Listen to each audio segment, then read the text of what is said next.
Ils ne se sont plus parlé depuis l'épisode du troisième faux penalty fin 2014. Près de 8 ans plus tard, le dimanche 22 mai, ils se sont serrés la main. Joseph Kabila et Moïse Katumbi se réconcilient. En tout cas, c'est ce que voudrait démontrer le rite des réconciliations organisé ces jours-là à leur intention à l'issue du forum sur l'unité et la réconciliation des Katangais tenu du 17 au 19 mai à Lubumbashi. Et après, bonjour, je m'appelle Trésor Kibangula, je suis analyste et directeur du pilier politique à Ebouteli, Institut congolais de recherche sur la politique, la gouvernance et la violence. Vous écoutez le 13e épisode de la saison 2 des Ponajek, capsule audio du groupe d'études sur le Congo, centre de recherche indépendant basé à l'Université de New York, et d'Ebouteli, son partenaire de recherche en RDC. Chaque semaine, ces podcasts donnent notre point de vue sur une question d'actualité en RDC. Nous sommes le vendredi 27 mai 2022.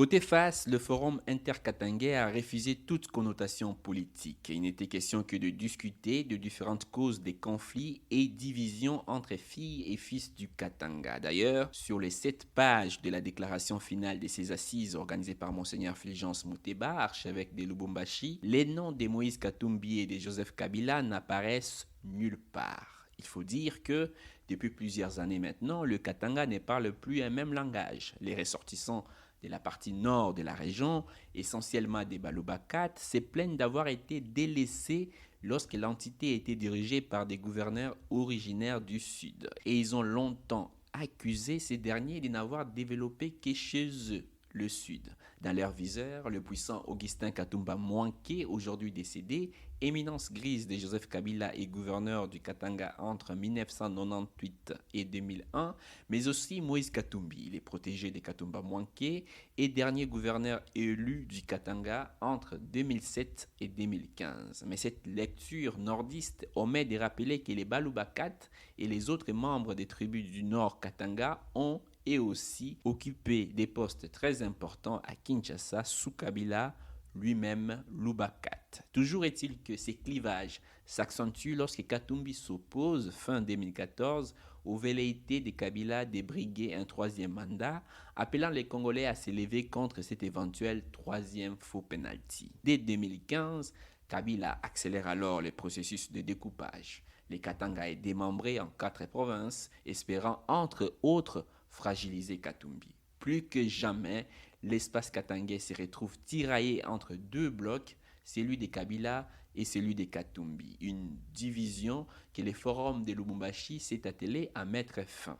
D'autant que, côté pile, les contextes politiques actuels dans les pays contraint les uns et les autres à reconsidérer leur position.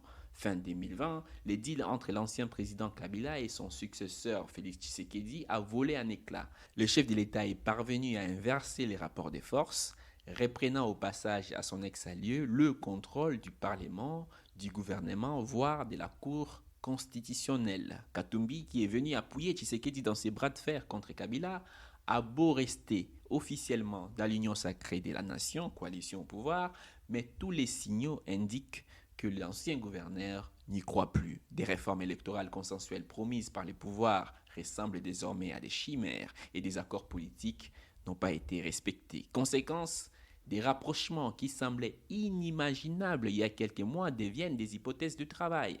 S'il est encore trop tôt pour parler d'une alliance politique entre Kabila et Katumbi, l'idée n'est plus à exclure. D'ici l'échéance électorale de 2023, l'un pourrait s'y ranger derrière l'autre.